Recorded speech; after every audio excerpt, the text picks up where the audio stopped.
Hi, my name is Joshua Worski, and today I will be giving you an overview of the procedure to synthesize an H-infinity controller for autonomous floats, which are used in tidal resource characterization.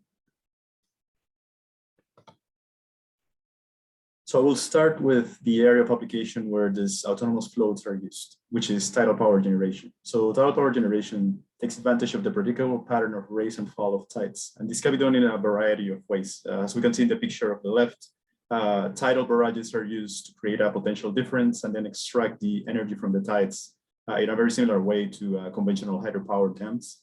On the right, we can see marine energy turbines bolted to the seabed, which have a similar, they have the same principle of functioning as a wind turbine, but using water as a working fluid.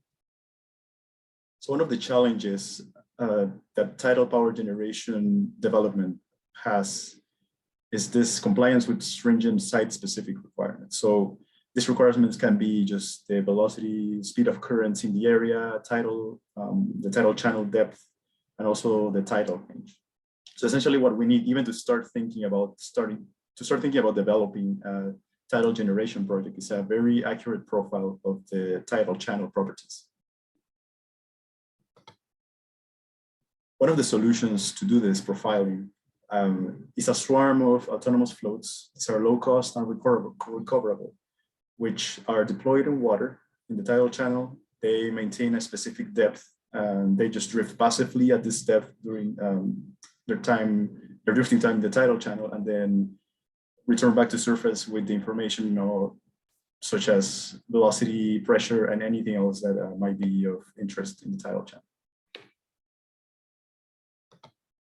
Which brings us to the autonomous float depth control. So in order to really be successful with this accurate and high resolution profiling of a tidal channel,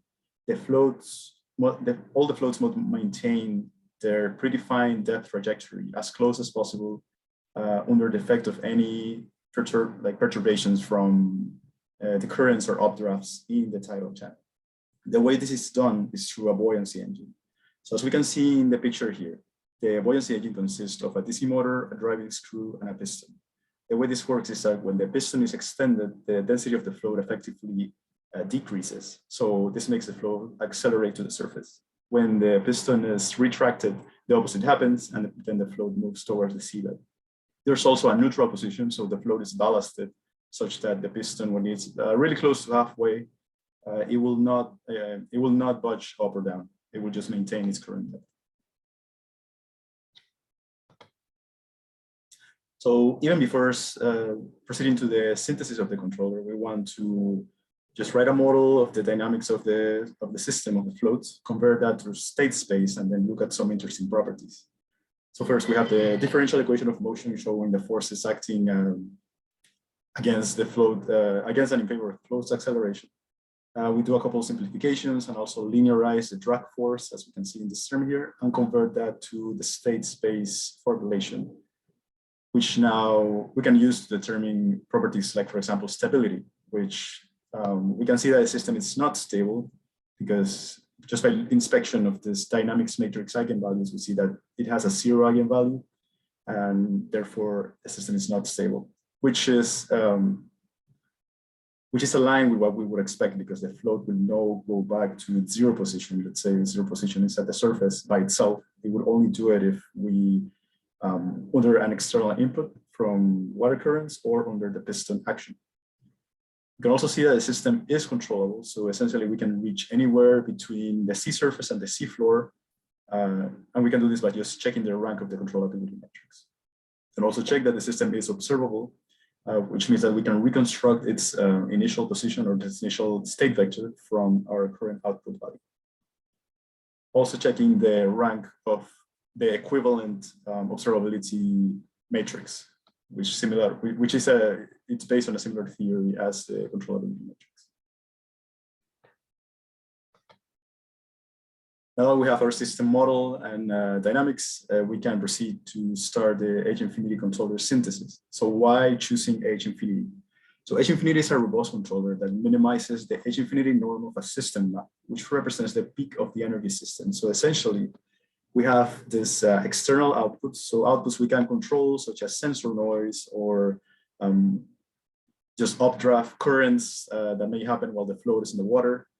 And then we have this regulated outputs. We can see here the tracking error, which is the difference or deviation between the actual position and the target depth position, and the control input or the position of the piston, essentially. So our H-infinity controller objective is to minimize the effects of this external disturbances on the outputs that we are interested in. So here, what we can see here is just the model, the expanded plan model. Our original plan was this P0 we can see here, but now including just all the interactions between the inputs and outputs that we care about, we have this now generalized plan model P, on which the controller K, which we will derive using H-infinity synthesis, will act on. So this is the expanded matrix. We have the information. We also have, in these first two rows, we have the dynamic system information. So just the original A matrix and how all our inputs affect the dynamics of the system. And then on the last four rows, we have the relationship between the outputs we care about and the inputs, both this uncontrolled exogenous inputs and our control input, which is the piston position. One thing to note here is this weights here in the plan. So for now, we're assuming we're not accounting for this weights in the system model. This represent a more accurate model of, let's say, sensor noise or like disturbances that can happen in a particular tidal channel, and is part of the future work happening with this project. So now that we have that expanded matrix, we can partition it in a way that is standard with the computation of H-infinity controller synthesis. So essentially just separating which outputs we care about and which outputs are just given to the controller and which inputs are uncontrollable and which inputs are the ones that we can actually get the controller to provide. So when we do this partition, we have everything we need to solve this linear matrix inequality, which is the first step of synthesizing the H-infinity controller. Once we have all these matrices here, we can reconstruct the controller just as we saw in class. So yes, this was just the procedure of how to synthesize the controller. One thing to note is that all this procedure is applicable to any choice of design parameters. Our final result does not depend on the float's weight or diameter. All those, that's free to choose for the designer, and the procedure to compute the controller will be the same. So now for future work, we still need to provide closed loop simulations of the synthesized controller. As I mentioned before, tuning the weights on the exogenous inputs and the regulated outputs, just to be sure like which outputs we really care more about. We want the controller to minimize the disturbance effect on. And also providing a more accurate model for sensor noise, for vertical drag, and external disturbances for a particular tidal channel. Thanks very much for watching.